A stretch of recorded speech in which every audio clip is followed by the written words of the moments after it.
Bonjour et bienvenue sur Africa 24 dans cette nouvelle édition du QG Weekend. Voici les titres. Lutte contre le terrorisme au Sahel. Le Niger plaide en faveur d'une stratégie nationale de sécurité de proximité. Le Niger cible de fréquentes actions sanglantes des groupes terroristes. Depuis plus d'une décennie, le concept domine le discours sur l'Afrique. Il s'agit de l'émergence. L'émergence africaine existe-t-elle vraiment? Nous nous sommes posé la question. Le décryptage à suivre dans ce journal. Les talons d'or du FESPACO remis cette année au Somalien Ahmed Kadar. Le réalisateur a été distingué samedi pour son film La femme du fossoyeur au 27e Festival panafricain du cinéma et de la télévision de Ouagadougou. Une délégation du Conseil de sécurité de l'ONU est arrivée ce samedi au Mali. Objectif de ce déplacement, plaider pour le retour d'un pouvoir civil après les deux putschs en à peine 9 mois. La délégation a été accueillie par le ministre malien des Affaires étrangères, Abdoulaye Diop.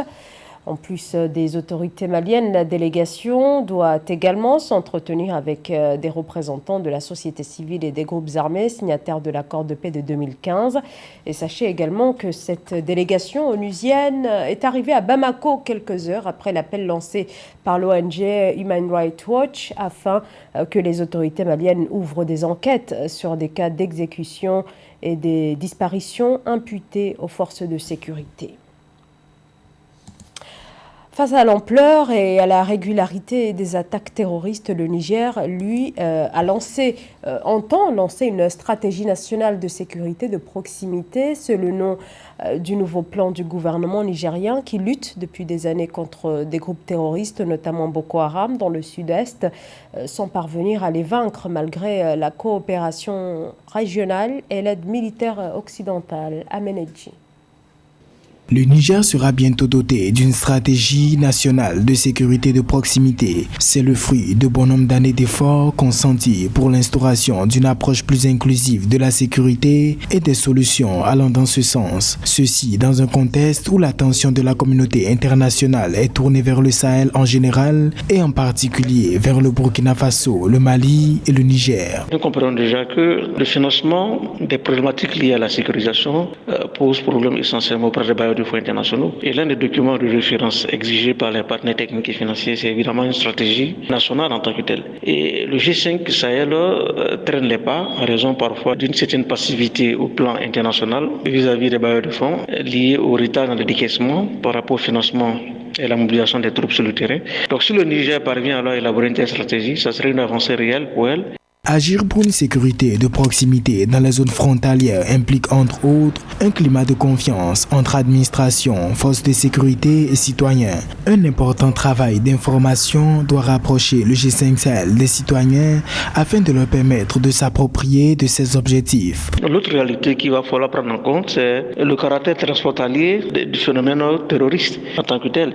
Donc, le donc important pour le Niger d'avoir une approche régionale, une approche globale en tant que telle. Et tant que la coopération en termes de renseignement sur ces groupes ne sera pas tout à fait effective, quelle que soit la qualité des stratégies de sécurité nationale, il est évident que pour pouvoir vaincre ces groupes djihadistes, il va falloir faire d'un petit fort en tant que tel. Et le Niger risque d'être confronté à cela parce que beaucoup de pays dans la sous-région sont confrontés à ce manque de dispositifs institutionnels. Malgré les énormes efforts consentis, la tendance est à une multiplication des attaques des divers groupes armés avec des modes opératoires nouveaux, d'où l'urgence de passer d'un mode de fonctionnement essentiellement réactif à un mode de fonctionnement qui investit davantage dans l'anticipation et la prévention.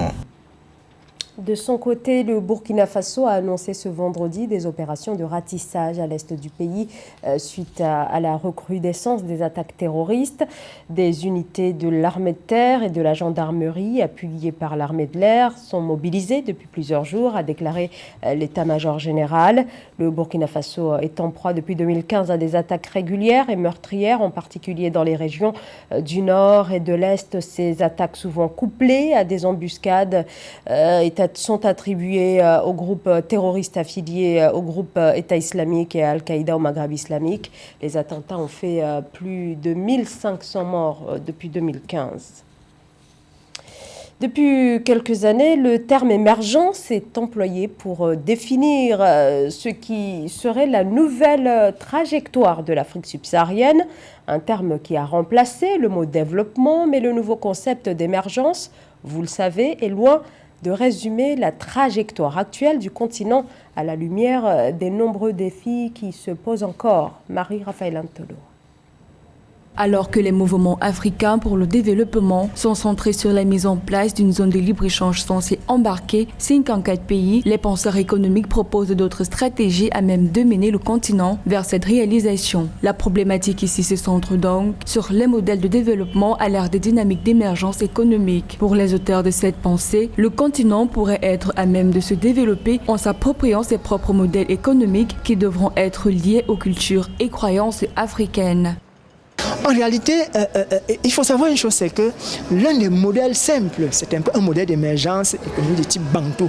L'homme bantou a sa manière de vivre. Si nous voulons enclencher le processus d'émergence économique, la question du partage, l'Africain aime bien vivre en communauté partagée. Mais est-ce que les modèles importés actuellement, qui sont un peu inférieurs au modèle capitaliste, où le capitaliste comprador veut tout embrasser pour lui, ça devient difficile. L'Africain ne se retrouve pas dans ce modèle. Donc il faut un modèle propre à l'Afrique, un modèle qui va regarder, observer les spécificités africaines et permettre à l'Afrique de se développer.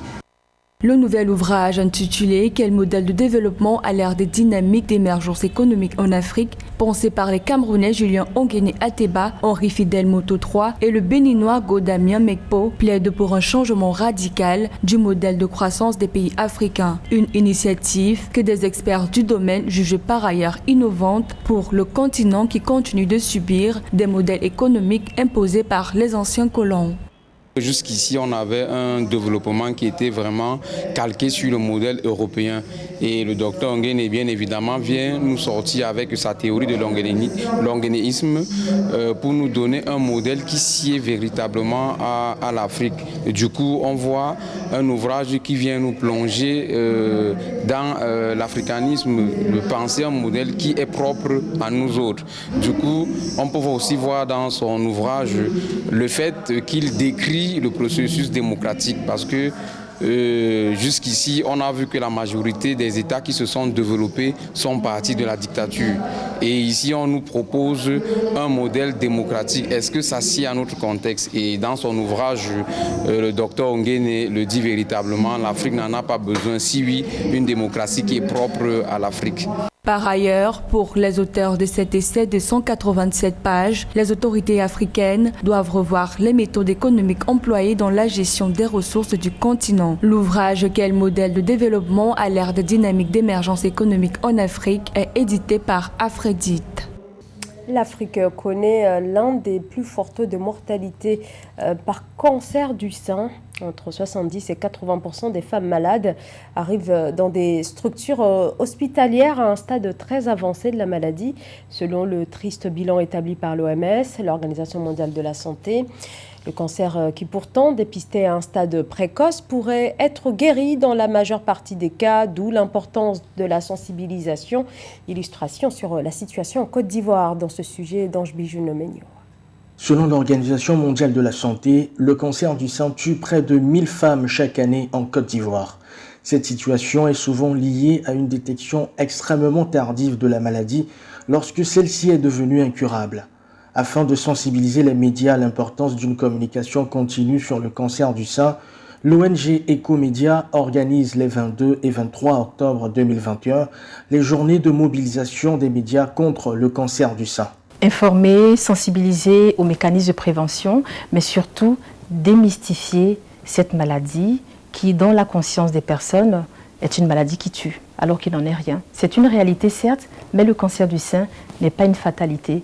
Diagnostiqué tôt, le cancer en en guérit, le cancer du sein se guérit dans 9 cas sur 10. La campagne annuelle Octobre Rose s'inscrit dans le cadre de la sensibilisation et de l'information des femmes sur ce fléau. Elle vise à promouvoir le dépistage précoce qui permet de venir à bout du cancer du sein. L'objectif étant de réduire la mortalité liée au cancer du sein par un diagnostic précoce et améliorer la prise en charge globale du cancer du sein curable à 90% sans recours à l'ablation de la mamelle.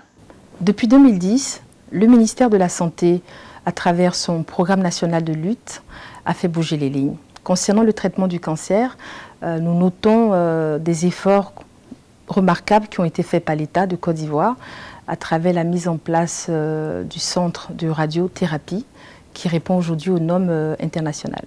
La 5e édition des journées de mobilisation des médias contre le cancer du sein se tiendra le vendredi 22 et samedi 23 octobre 2021 autour du thème « Le cancer du sein se guérit » à l'amphithéâtre A de l'université Félix Houphouët-Boigny d'Abidjan-Cocody. Au programme, des conférences, des dons aux malades, des témoignages et le dépistage gratuit à Yopougon, au centre de santé Ouassakara, à l'hôpital général de Koumassi, au centre de santé communautaire d'Anono à Cocody. Un dépistage gratuit aura aussi lieu à l'université Félix Houphouët-Boigny. Le réalisateur somalien Ahmed Kadar a remporté samedi les Talons d'Or lors du 27e Festival panafricain du cinéma et de la télévision de Ouagadougou pour son premier long métrage, La femme du fossoyeur, film qui en juillet dernier a été salué au Festival de Cannes dans le cadre de la Semaine internationale de la critique. Retour avec notre journaliste sur place sur le dernier FESPACO. En dernière journée de la 27e édition du FESPACO et je suis ici au siège du FESPACO et c'est évidemment mon festivalier du jour. Et pour le visiter cet endroit mythique, Inès Yameogo qui est étudiante en communication. Ça va Inès? Je vais bien chez vous. Mais très très bien. Qu'est-ce que tu fais ici? Je suis venue pour le FESPACO, le festival. Voilà. C'est la première fois je crois que tu viens au siège. Oui, c'est la première fois que je viens au siège du FESPACO. Donc on va essayer de visiter les stands, aller voir les maquis et puis après on va se regarder un bon film. C'est important le FESPACO pour toi en tant que jeune étudiante burkinabé? Oui, c'est très important parce que j'adore le cinéma à la base. Bon, en attendant, on va visiter le siège du FESPACO? Oui, on va visiter le FESPACO. Suivez-nous. Ok.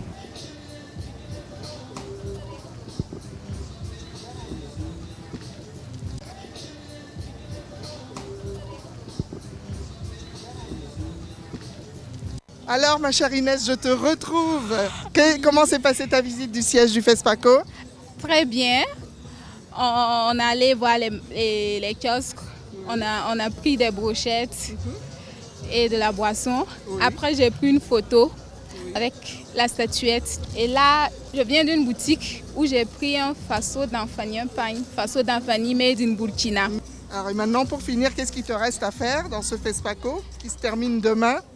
C'est voir un bon film. Oui. Bon, tu vas aller au ciné Nirwaya ou au ciné Burkina? Burkina. Bon, en tout cas, c'était un plaisir, Inès, de visiter ce siège du FESPACO avec toi pour la première fois depuis de ta jeune vie. Tu as quel âge? J'ai 22 ans. Mais oui. Bon festival alors, ça se termine demain. On espère que le palmarès va être favorable au Burkina Faso. En tout cas, voilà, c'était donc Inès Yameogo, étudiante ici au Burkina, qui visitait pour la première fois le siège du FESPACO. Et c'était donc ma festivalière du jour. À très bientôt, à demain pour la fin du FESPACO. À bientôt Inès, Barka. À bientôt. À bientôt, merci, on y va. Hortense Assaga, journaliste spéciale culture. Le Cameroun a signé l'accord cadre avec la Confédération africaine de football pour l'organisation de la 33e édition de la Coupe d'Afrique des Nations. Une compétition très attendue. Elle aura lieu, vous le savez, au Cameroun du 9 janvier au 6 février 2022. Le point sur cette signature avec Robert Tobogbe. 3 mains pour signer l'accord cadre en vue de l'organisation de la prochaine Coupe d'Afrique des Nations au Cameroun. Celle d'Augustin Senghor, vice-président de la Confédération africaine de football, celle du ministre des Sports et de l'Éducation civique du Cameroun, Narcisse Moëlle Kombi, et celle de Seydou Mbombo Njoya, président de la Fédération camerounaise de football. Dans son discours, c'est un ministre des Sports serein qui a pris la parole. Le caractère tangible, notable, palpable, c'est-à-dire concret, réel et effectif des grandes réalisations et des investissements colossaux consentis par l'État du Cameroun en dédicace à la jeunesse sportive. Venu participer à ce moment, Patrick Mboma, plusieurs fois vainqueur de la CAN, ne cache pas sa satisfaction vis-à-vis de son pays. Il fait partie, comme plusieurs autres légendes camerounaises, de la délégation qui parcourt depuis le 17 octobre les différents sites devant abriter la compétition. Les infrastructures sont d'une qualité, pour certaines, exceptionnelle, vraiment. Il y a des hôpitaux qui m'ont bluffé. On a fait de très beaux efforts sur les aéroports, les routes. Avant d'apposer sa signature sur le parapheur, le vice-président de la Confédération africaine de football, Augustin Senghor, a tenu à évoquer le tournant important qu'effectue le football du continent, le passage à 24 équipes. Une formule que le Cameroun va abriter après l'Égypte, qu'il a expérimentée en 2019. Je pense que notre président a déjà fait l'impossible de prendre cette canne à 24 au lieu de 18. Si cette canne ne se joue pas ici au Cameroun, elle va se jouer où? Quel est le pays qui a autant d'infrastructures que le Cameroun? À part quelques 3 ou 4 grands pays qui sont en Afrique, qui d'autres? C'est donc acté, le Cameroun abritera bel et bien la Coupe d'Afrique des Nations 2021. Sa coupe à la maison sur laquelle a longtemps pesé un suspense de retrait de la compétition sur fond d'infrastructures inachevées. La signature de cet accord cadre entre la partie camerounaise et la Confédération africaine de football sur l'organisation de ce 33e rendez-vous vient donc mettre fin à tous les doutes. Et c'est la fin de ce journal. Merci à vous de nous avoir suivis. Dans un instant, une nouvelle édition de l'actualité sur Africa 24.